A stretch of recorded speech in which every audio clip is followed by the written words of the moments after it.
Hello, everybody. Welcome to the Commerce Room. So, today we'll be doing the most important questions, or we can say the previous questions of Sales of Goods Act. So, हमने सारा Sales of Goods Act हमने पढ़ लिया था. You can check the playlist. And आज हम इसके previous questions करेंगे जो पिछले सालों में आए हुए हैं. So, first one is tabular comparison between a sale and agreement to sale. अब ये क्वेश्चन बहुत ज्यादा बार रिपीट होता है. ऑलमोस्ट एवरी कंसेक्टिव पेपर ये क्वेश्चन आता ही आता है. सो सेल और एग्रीमेंट टू सेल पहले तो होता क्या है, we have to know this. Sale क्या होता है? सेल इज जब हम एक सामान एक पर्सन से दूसरे पर्सन को देते हैं, दैट इज सेल. बेचते हैं और हमें इन रिटर्न पैसे मिलते हैं, दैट इज सेल. और वो चीज इमीडिएटली हो जाती है. सपोज ए ने बी से कार खरीदी और उसको पैसे इमीडिएटली दे दिए, वो सेल होगी. And next is agreement to sale. Agreement to sale means future में उन्होंने कोई ट्रांजेक्शन करनी है. उन्होंने आज एग्रीमेंट बना लिया कि 1 महीने बाद मैं आपकी गाड़ी खरीदूंगा इतने रुपए में. तो that is agreement to sale. Immediately बेच देना, that is sale. And future में बेचना, एक एग्रीमेंट आज बना देना कि हाँ जी हम आपसे फ्यूचर में ये सामान खरीदेंगे या ये आपको सामान बेचेंगे, that is agreement to sale. I hope it is clear. So definition, transfer of ownership of the goods. यहाँ पे ओनरशिप जाती है, वेरी इंपॉर्टेंट. देखो, एक होती है ओनरशिप, एक होती है पोजेशन. वो हम आगे आगे देखेंगे पोजेशन क्या होता है. बट ओनरशिप मीन्स पूरी तरीके से गुड्स किसी के हो जाने. सेलर टू बायर होते हैं. And most importantly is immediately for the price. Immediately, ये जो वर्ड है ना इमीडिएटली, तो ये बहुत ज्यादा इंपॉर्टेंट है. और जो एग्रीमेंट टू सेल होता है, a contract where seller promises. इसमें इमीडिएटली नहीं होता. इसमें हम प्रॉमिस क्यों करते हैं? प्रॉमिस फ्यूचर के लिए करते हैं ना हम. मैं प्रॉमिस कर रही हूँ अपनी बड़ी बहन को कि मैं आपका ये काम करके दूंगी. I am promising for the future thing. So हम प्रॉमिस हमेशा फ्यूचर के लिए करते हैं. फ्यूचर में क्या करेंगे? ट्रांसफर करेंगे ओनरशिप. ठीक है, फ्यूचर में ओनरशिप ट्रांसफर करेंगे. आई hope it's clear. Next point, transfer of ownership. अब सेल में इमीडिएटली सेलर से बायर के पास चला जाता है, तो ये इमीडिएटली हो गया. और यहाँ पे फ्यूचर डेट भी होता है. ठीक है, और यहाँ पे कुछ कंडीशंस भी हो सकती है, वो डिपेंड करता है बायर और सेलर के ऊपर. अब जो पोजेशन है, देखा मैंने कोई कहा था ना, ऊपर एक ओनरशिप आएगा, एक पोजेशन आएगा. तो ओनरशिप मीन्स वो बंदा उस सामान का ओनर बन गया. मतलब वो उस सामान को तोड़ सकता है, फेंक सकता है, खराब कर सकता है, यूज कर सकता है जैसे मर्जी. That is ownership. But possession क्या होती है? पोजेशन इज कि सिर्फ सामान आपके पास है, उसके ऊपर के राइट्स आपके पास नहीं है. You only have the good but not it's rights to do anything to that good. So that is possession. अब इसमें जो देखो गुड्स, जो ओनरशिप और पोजेशन होती है ना, वो साथ साथ चलती है. सपोज मैंने एक गाड़ी खरीदनी थी, तो जब मेरे पास वो गाड़ी आई, तो अगर तो सेल होगी तो ओनरशिप भी मेरे पास आ गई. बट ऐसा हो सकता है कि पोजेशन चले जाए और ओनरशिप ना जाए. हमेशा ये कभी नहीं हुआ कि ओनरशिप होगी और पोजेशन नहीं. हो सकता है कई केसेस में, बट मोस्टली ऐसा नहीं होता. जब ओनरशिप चली जाती है तो पोजेशन भी चली जाती है. Possession means at the time वो चीज किसके पास है, वो गुड किसके पास है, दैट इज पोजेशन. और ओनरशिप उस गुड का राइट किसके पास है. Possession is only for the physical good and ownership is for the rights of the good. ठीक है, तो इसमें पोजेशन जो होती है वो जरूरी नहीं है ट्रांसफर हो, या ट्रांसफर हो भी सकती है. फॉर एग्जाम्पल, मैंने एक कार खरीदनी थी, तो मैंने उनको बोला कि मैं ना मतलब कार के शोरूम में गई, तो मैंने कार परचेज कर ली. ठीक है, तो मैंने उनको पैसे दे दिए. उन्होंने मेरे को कहा कि आप ना 2 दिन बाद आके कार ले ना, हम इसको ना एकदम अच्छे से मतलब प्रिपेयर कर देंगे. ठीक है, तो दैट इज, यहाँ पे ओनरशिप तो मेरे पास आ गई, बट कार अभी कंपनी वालों के पास ही है, यानी कि शोरूम में ही है. एंड सेकंड चीज ये भी हो सकती है कि इमीडिएटली मैं उनको पैसे दूं और मेरे को सामान दे दें. ओनरशिप तो मेरे पास आ ही जाएगी और सामान भी मेरे पास होगा. दैट इज, तो पोजेशन जरूरी नहीं है. और यहाँ पे पोजेशन नहीं जाती, मतलब कि अगर फ्यूचर के लिए कोई एग्रीमेंट हुआ है तो फ्यूचर में ही पोजेशन रहेगी, मतलब जो गुड एक्चुअली उसके हाथ में जाएगा वो फ्यूचर में ही जाएगा, फ्यूचर ट्रांजैक्शन में। इसमें टाइप ऑफ कॉन्ट्रैक्ट क्या होता है, एग्जीक्यूटेड, मतलब ऑलरेडी जो हो चुका है, यानी कि सेल हो चुकी है, सामान उसके पास आ चुका है, पैसे उसको मिल चुके हैं, सब कुछ हो चुका है, फुल्ली परफॉर्म्ड एट वंस। ठीक है जी। और इसमें एग्जीक्यूटरी मीन्स अभी होना है, सो जो कि अभी फ्यूचर में परफॉर्म होगा। Next is risk. जो सेल में है वो रिस्क पास हो जाता है टू द बायर। अब मैंने गाड़ी खरीद ली तो गाड़ी का जो भी नुकसान होगा वो मेरा होगा। बट जो एग्रीमेंट टू सेल है, अगर मैंने किसी को बोला कि मेरे को आपकी गाड़ी 1 महीने बाद चाहिए, तो उससे पहले पहले जो भी रिस्क होगा वो सेलर का ही होगा, बिकॉज ओनरशिप अभी भी सेलर के पास ही है। Next is enforceability. अब इसमें क्या है, buyer can enforce the contract immediately. अगर मैंने किसी चीज के लिए पैसे दे दिए हैं तो मैं कहूंगी मेरे को इमीडिएटली आप ये हो जाए। और यहाँ पे जो बायर है वो तभी एनफोर्स कर सकता है जब उसके पास ओनरशिप आएगी, अभी उसके पास ओनरशिप नहीं आई है। ओके, एनफोर्सेबिलिटी मीन्स कि सपोज मैंने कार खरीदी और कार में कोई, अब मैंने सेल कर दी है ना, सेल होगी, मेरे पास कार आ गई, मैंने पैसे दे दिए, कार मेरे पास आ गई, सेल होगी। बट कार में कुछ डिफेक्ट निकल आया, तो क्या मैं स्यू कर सकती हूँ? हाँ जी, बिल्कुल कोर्ट में स्यू कर सकती हूँ। But on an other hand जो एग्रीमेंट टू सेल होता है जिसमें फ्यूचर में होता है, ठीक है, अब मैंने भैया को बोला कि भैया मेरे को ना 1 महीने बाद कार चाहिए। अब वो कार का एक्सीडेंट हो गया, कार खराब होगी, तो क्या मैं बोल सकती हूँ कि मैं आपको कोर्ट में लेके जाऊंगी? नहीं, क्योंकि वो मेरी कार है ही नहीं, ओनरशिप अभी आई नहीं। इसका एग्जाम्पल क्या है, selling and delivering of the car immediately, और agreeing today to sell the car next month, जो मैंने एग्जाम्पल आपको दी थी। I hope it's clear. Legal effect. Contract जो होता है वो legal, immediately sale and transfer of the rights. जो सेल होता है, सेल में जो राइट्स हैं किसके, ट्रांसफर के, वो immediately, sorry, they are saying कि जो राइट्स हैं वो इमीडिएटली ट्रांसफर हो जाते हैं from buyer to seller. Suppose पहले उस कार का राइट ओनर के, जो शोरूम का ओनर है उसके पास था, वो कार को किसी के भी तरीके से यूज कर सकता था, तोड़ सकता था, कार को कुछ भी कर सकता था। बट जैसे मैंने परचेज किया तो सारे राइट्स मेरे पास आ गया, मैं कार को कुछ भी कर सकती हूँ। और जो फ्यूचर में होते हैं, जो एग्रीमेंट टू सेल होते हैं, इसमें मैं कुछ नहीं कर सकती। सपोज मेरे पास मैंने उनको बोला कि भैया मेरे को कुछ चाहिए 1 महीने बाद, है ना, तो मेरे मेरे मतलब कोई राइट नहीं है मेरा कि मैं उस चीज को कुछ भी कर सकूं, क्योंकि मेरे पास अभी ओनरशिप आई ही नहीं है। So this is legal effect. Okay, so this was the first question. I hope it's clear. These were the differences between sale and agreement to sale. Sale means immediately सब कुछ हो जाना, and agreement to sell means future में कोई चीज cell या purchase होनी। Next is define the contract of sale and explain its essentials. अब मैं आपको सेल तो बता ही चुकी हूँ क्या होता है, अब हम इसको क्लियरली एक्सप्लेन करेंगे एंड इसके एसेंशियल्स की, मतलब सेल कैसे होती है। एसेंशियल ऑलवेज मीन्स सेल कैसे होती है। ठीक है जी, जस्ट अ सेकेंड। एसेंशियल्स क्या होता है कि सेल कैसे कैसे होती है। सो कॉन्ट्रैक्ट ऑफ सेल की डेफिनेशन क्या है। कॉन्ट्रैक्ट ऑफ सेल एक एग्रीमेंट होता है जिसमें दो पार्टीज इन्वॉल्व होती हैं, एक तो सेलर और दूसरा बायर। जो सेलर है वो क्या करता है, एग्री करता है टू ट्रांसफर द ओनरशिप। मतलब कार वाला मेरे को बोल रहा है, शोरूम वाले बंदा मेरे को बोल रहा है कि ये कार अब आपकी हो जाएगी, ओनरशिप आपकी हो जाएगी। और जो मैं हूँ, मैं क्या बोलूंगी, ठीक है मैं आपको प्राइस दे दूंगी, यानी कि मैं आपको पैसे दे दूंगी जो आपने मेरे को कार देनी है उसके बदले, यानी कि कंसिडरेशन दे दूंगी। So the buyer agrees to pay that price. This is sale. Simply हम कितनी चीजें रोज हम कितनी चीजें लाइक परचेज करते हैं, और जो दुकानदार होते हैं वो सेल करते हैं, या जो हमारे जो फादर्स हैं वो है ना सेल परचेज करते हैं। सो बहुत सारी सेल होती है, तो sale is a common term.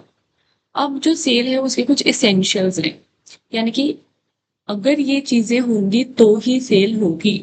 Suppose मैं एक दुकान पे जाती हूँ चीनी लेने, ठीक है, वो भी एक सेल है, वो बंदा मेरे को चीनी बेच रहा है, दैट इज ऑल्सो सेल। हम कार की एग्जाम्पल लेने देते हैं, मैं चीनी लेने जाती हूँ, ठीक है। अब मैं चीनी कैसे ले पाऊंगी, जब मैं एक शॉप में जाऊंगी तो मैं चीनी कैसे खरीद सकती हूँ? पहले तो 2 पार्टीज़ होनी बहुत ज़रूरी है, ये तो कॉमन सी बात है। अगर कोई बेचने वाला नहीं होगा तो मैं चीनी कैसे लूँगी, है ना? तो एक सेलर होना चाहिए और एक बायर होना चाहिए। Goods, the subject matter must be movable, ठीक है? सब्जेक्ट मैटर जो है वो मूवेबल होना चाहिए। अब जो चीनी है वो मेरे को पकड़ा के दे सकते हैं ना, दैट इज़ मूवेबल। अब जो घर है, घर तो नहीं ना सच मेरे को पकड़ा के दे सकते। तो जो सेल ऑफ हाउस होता है वो कभी भी सोगा में नहीं आता, वो टोपा में आता है, जिसमें ट्रांसफर ऑफ मतलब वो टोपा एक एक्ट होता है, आप उसमें पढ़ेंगे वो उसमें आता है। Next is transfer of ownership. इसमें जो ओनरशिप है, पहले चीनी किराने वाले भैया की थी, मतलब वो चीनी का कुछ भी कर सकते थे। चीनी के अगर कीड़े लगे तो वो फेंक सकते थे, या चीनी गिर गई तो उसको फेंक सकते थे। उनके पास राइट्स थे चीनी को कुछ भी करने के। अब वो राइट्स मेरे पास है, चाहे मैं चीनी को चाय में डालूं, चाहे मैं चीनी को जिस चीज में मर्जी डालूं, चाहे मैं चीनी का जो मर्जी करूं, ठीक है? तो जो ओनरशिप होती है वो ट्रांसफर हो जाती है। Next is price. अब मैं अगर चीनी खरीदूंगी तो ऑब्वियसली मैं कुछ पैसे भी दूंगी, तो हम उनको पैसे देते हैं, जो कि मॉनेटरी कंसिडरेशन बोलते हैं। Next is contractual agreement. अब जो ये एग्रीमेंट है, there must be a valid agreement between the buyer and seller which a mutual consent to buy and sale. अब ये वैलिड होना चाहिए, मतलब अगर वो मेरे को चीनी बेचना ही नहीं चाहते, वो कहते सपोज मैं लाइक मैं उनका बहुत ज़्यादा उधार है मेरे पे, है ना? तो मैं मतलब उनसे सामान लेती रहती हूँ, उनको पैसे नहीं देती, ठीक है? तो अब वो बोलेंगे कि नहीं, मैं तुम्हें चीनी नहीं दूंगा। और ये बोल सकते हैं, जब तक म्यूचुअल कंसेंट ना हो तब तक वो मेरे को चीनी नहीं देंगे। मीन्स म्यूचुअल कंसेंट होना बहुत जरूरी है। Next is competent parties. अगर अब कोई, ये तो देखो चीनी की छोटी सी एग्जांपल है, अब जो बड़ी बड़ी सेल्स होती है ना, उसमें जो पार्टीज बेचती हैं या खरीदती हैं वो कॉम्पिटेंट होनी चाहिए। मीन्स कि हमने कॉन्ट्रैक्ट एक्ट में भी पढ़ा था कि कॉम्पिटेंट क्या होता है। कॉम्पिटेंट मीन्स कि जो पर्सन है वो लीगल एज का होना चाहिए, मीन्स 18 ईयर्स प्लस होना चाहिए। साउंड माइंड का होना चाहिए, मीन्स वो इनसेन नहीं होना चाहिए। एंड थर्ड वन इज वो डिस्क्वालिफाइड बाय लॉ नहीं होना चाहिए, मीन्स उसको जो लॉ ने मतलब जैसे वो जो क्रिमिनल्स होते हैं ना, वो चीज नहीं होनी चाहिए, ठीक है? So the party should be of the party should be competent. I hope it's clear. Next is legal formalities. अब contracts must not violate laws और पब्लिक पॉलिसी। अब कुछ जो बहुत बड़े बड़े सेल परचेज होते हैं उसमें जो कॉन्ट्रैक्ट होता है वो बनाना चाहिए, लाइक जो जो लॉ के द्वारा चीजें बोली गई है वो होनी चाहिए, ठीक है? So these were the essentials of a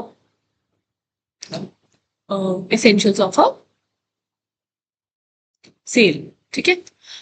next is additional notes. The price can be fixed और डिटरमाइंड। प्राइस जो है वो फिक्स भी हो सकता है, लाइक हम डिस्काउंट वगैरह लेते हैं वो भी होना चाहिए, प्राइस फिक्स भी हो सकता है। इमीडिएट होना चाहिए जो सेल है, और जो फ्यूचर सेल है, या तो फ्यूचर सेल हो सकती है जिसको हम एग्रीमेंट टू सेल भी बोलते हैं, या इमीडिएट सेल भी हो सकती है।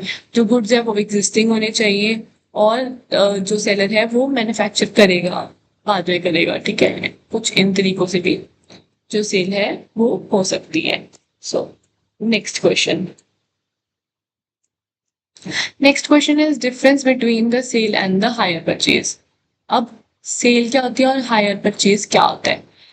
सेल तो हमने देख ली क्या है, अब हायर परचेज क्या होता है? I explain you that. So hire purchase is installments पे कुछ। हायर परचेज एक ऐसी कंडीशन होती है जिसमें हम इंस्टॉलमेंट पे सामान लेते हैं, और जब हमारी लास्ट इंस्टॉलमेंट होती है तो हमें ऑप्शन मिलती है कि क्या आप ये सामान को खरीदना चाहोगे। तो मैं, अगर मेरा दिल होगा तो मैं सामान को खरीद लूंगी, नहीं तो मैं नहीं खरीदूंगी। और जो हायर परचेज है, जब हमारी इंस्टॉलमेंट्स चल रही होती है, अगर कोई भी इंस्टॉलमेंट बीच में रह गई तो वो वहीं पे कॉन्ट्रैक्ट टर्मिनेट हो जाता है। मीन्स वहीं पे जो सारी इंस्टॉलमेंट्स है वो खत्म हो जाती हैं, और जो सामान है वो एक्चुअल ओनर के पास चले जाता है। Okay, so I will give you example for that. बहुत ही मतलब अजीब सी एग्जाम्पल होगी, लाइक कॉमन हमारी डेली यूज में, ताकि आपको इजिली समझ आ जाए। सपोज मैंने अपनी फ्रेंड को अपनी एक्टिवा या अपनी साइकिल दी, लाइक उसको चाहिए थी, एंड शी सेड कि मेरे को ना 1 महीने के लिए, sorry okay let it be 3 महीने के लिए मेरे को साइकिल चाहिए। आई सेड ओके तुम ले जाओ, पर आई सेड कि मेरे को ना ये पर शी सेड कि मेरे को ना ये हायर परचेज करनी है। आई सेड ठीक है। तो अब इसमें क्या होगा कि अब मैं उसको बोलूंगी कि साइकिल का मतलब जो इंस्टॉलमेंट है वो 10,000 या 1,000 पर मंथ होगा, राइट। तो 3 मंथ है तो इसमें हो जाएगा, अगर हम 1,000 लेके चले तो 3,000 उसकी हो जाएगी इंस्टॉलमेंट्स। तो वट वील डू दैट कि वो मेरे से साइकिल ले लेगी एंड फिर मैं उसको लाइक वो मेरे को पैसे दे देगी और साइकिल ले लेगी। तो अब क्या होगा कि पहले महीने उसने मेरे को 1,000 रुपीज दिए एज इंस्टॉलमेंट, सेकेंड मंथ में वो देना भूल गई। तो what I can do is कि मैं कॉन्ट्रैक्ट को टर्मिनेट कर लूंगी। मीन्स आई विल से कि आप मेरी साइकिल प्लीज मेरे को वापस दे दो, आपने मेरे को पैसे नहीं दिए, मैं ये कॉन्ट्रैक्ट यहीं पे टर्मिनेट करती हूँ, ठीक है। अगर ये केस नहीं है तो अगर उसने तीनों इंस्टॉलमेंट्स दे दी, सपोज 1,000 1,000 1,000, उसने 3 महीने मेरे को दे दिया। सो मैं अब मेरा मन बन गया कि मैं ना साइकिल को बेच ही देती हूँ, ठीक है। तो मैं उनसे पूछूंगी कि क्या आप ये साइकिल खरीदना चाहते हो। लाइक जब उसकी लास्ट इंस्टॉलमेंट होगी तब मैं पूछूंगी ये चीज, उससे पहले नहीं पूछ सकती, ठीक है। तो she'll say कि if she wants to buy she can and if she don't so she can return to me। so इसमें ये सब होता है। so I hope आपको हायर परचेज क्लियर हो गया होगा। Basic concept of hire purchase is clear to you. अब हम इसको कंपेयर करते हैं फ्रॉम द सेल। अब सेल में क्या होता है, हमने देखा था कि जो गुड्स है वो इमीडिएटली ट्रांसफर हो जाते हैं। हाँ जी, हो जाते हैं इमीडिएटली ट्रांसफर, और पैसे जो है वो मिल जाते हैं। Price is paid and goods are immediately transferred.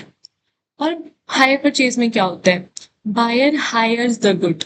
जो मेरी फ्रेंड है उसने मेरे से साइकिल हायर की एंड उसके पास ऑप्शन होता है परचेज करने का बाय पेइंग इंस्टॉलमेंट्स। जब वो मेरे को तीनों इंस्टॉलमेंट्स दे देगी तब वो मेरे को लाइक तब मैं उसको ऑप्शन दूंगी कि क्या आपको परचेज करनी है, ठीक है। Option to purchase by paying installments. I don't know ये क्या हो रहा है, I am so sorry, just wait for a while please.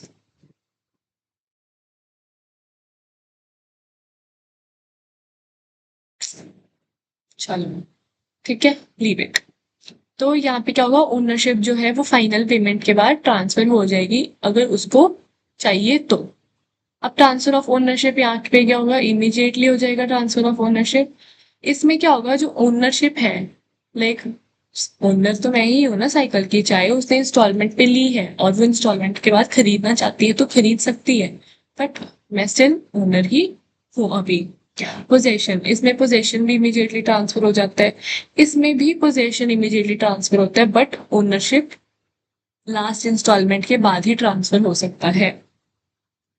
Next is payment. यहाँ पे पूरी पेमेंट की जाती है, यहाँ पे जो पेमेंट है वो इंस्टॉलमेंट्स में की जाती है।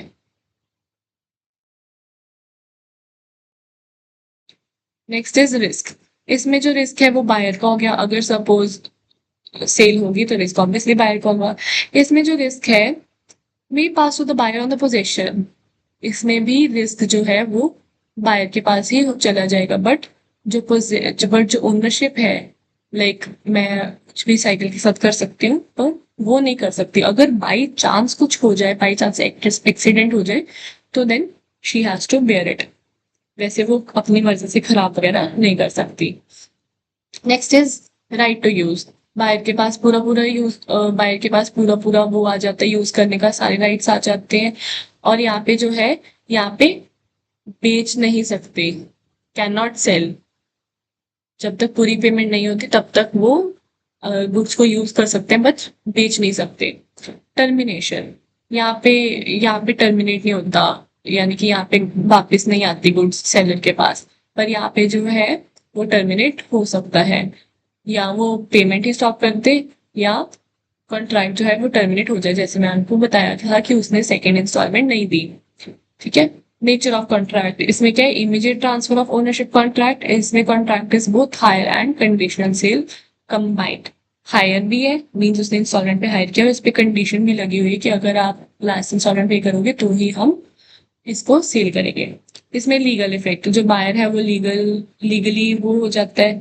फिर इसमें जो है, buyer becomes legal owner only after the completion of payment. जब लास्ट इंस्टॉलमेंट होगी तभी वो ओनर बन सकता है person. I hope this is clear to you. So इसमें बस बेसिकली यही था कि सेल और हायर परचेज में क्या डिफरेंस होता है, and it is very easy. मैं अगेन समझा देती हूँ। हायर परचेज मीन्स मैंने अपने फ्रेंड को साइकिल दी इंस्टॉलमेंट्स पे, एंड उसने जब इंस्टॉलमेंट्स दे दी तो आई आस्क्ड हर कि if you want to purchase और नॉट, एंड जो उसका दिल होगा she will do that, and if she can not give any installment I will take back my goods.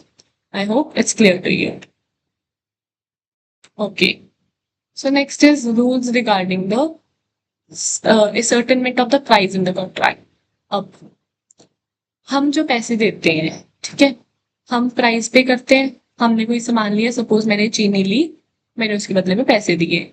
अब उसका प्राइस कौन डिसाइड करेगा और उसका प्राइस कैसे डिसाइड होगा? चीनी की तो बहुत छोटी सी एग्जांपल है। जो बड़ी बड़ी ट्रांजैक्शन होती है उसमें बहुत सारे तरीके होते हैं प्राइस को डिसाइड करने के, ठीक है। अब मैं कितने पैसे दूंगी वो कैसे डिसाइड होगा? In the contract of sale, the price must be certain or capable of being made certain. मतलब जो प्राइस है वो सर्टन होना चाहिए या कैपेबल होना चाहिए। Let's read it.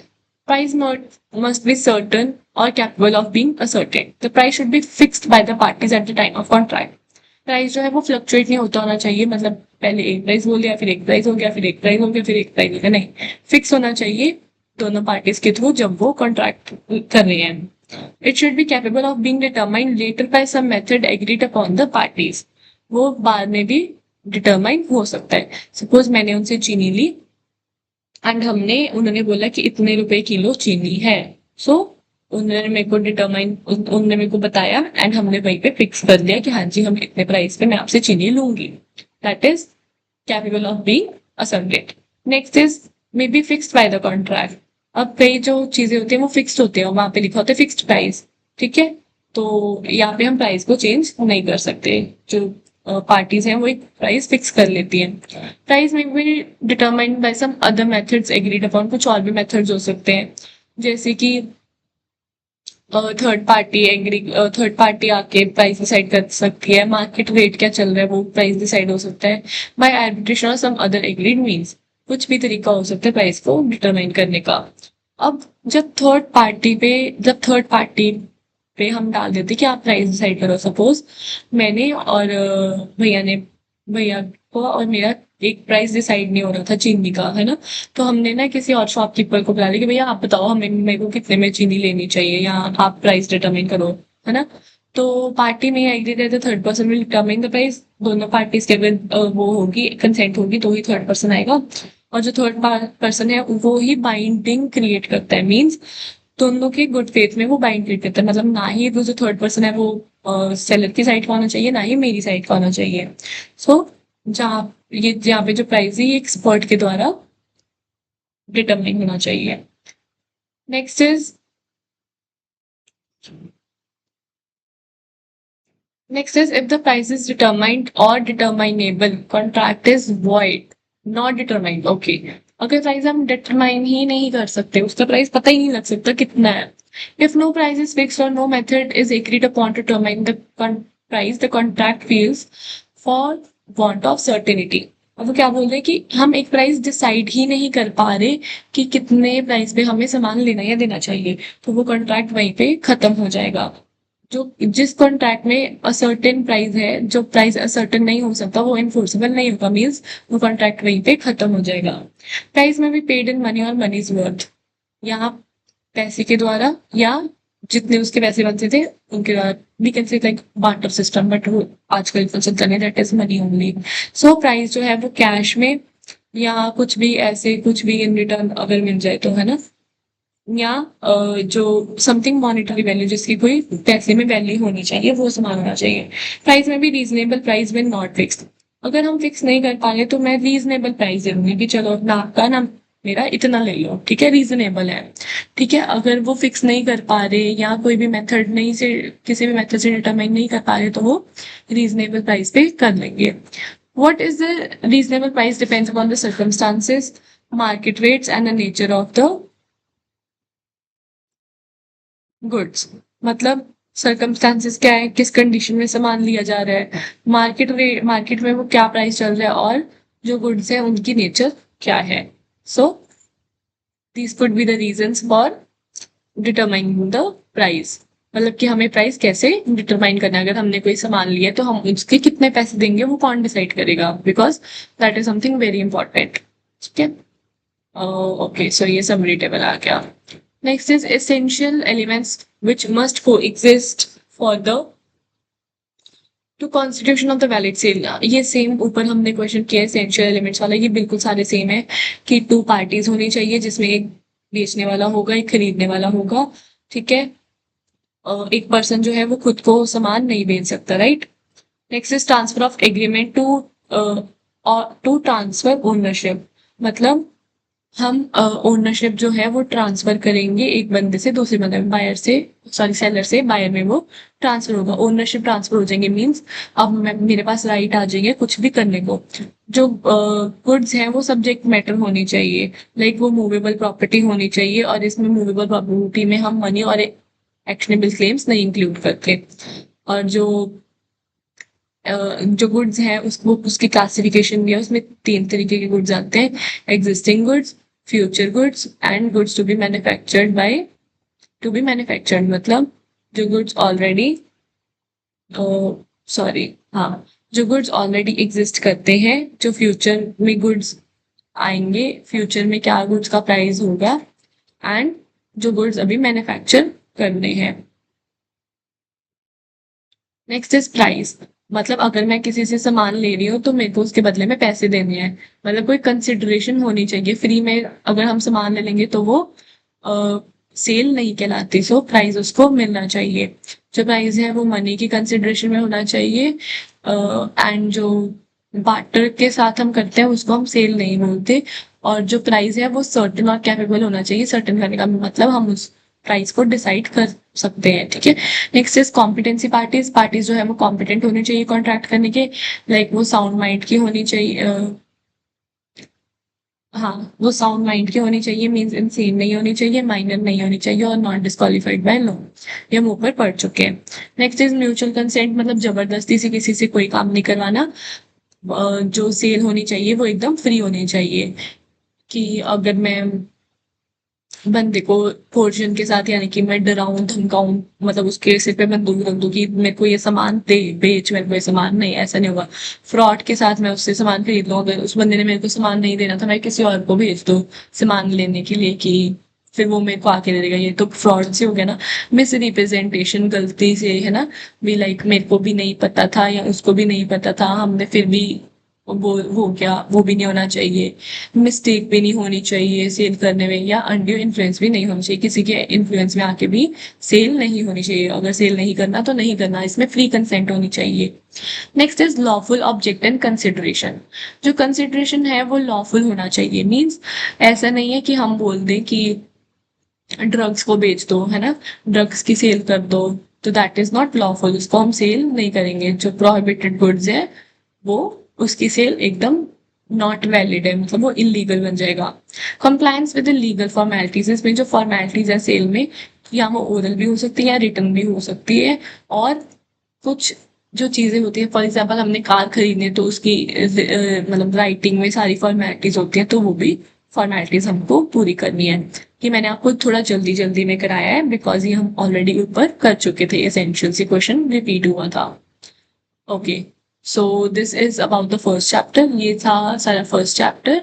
Next class में हम बेसिकली इसके 4 चैप्टर्स हैं। सो नेक्स्ट क्लास में हम नेक्स्ट चैप्टर करेंगे which is conditions and warranties. So thank you.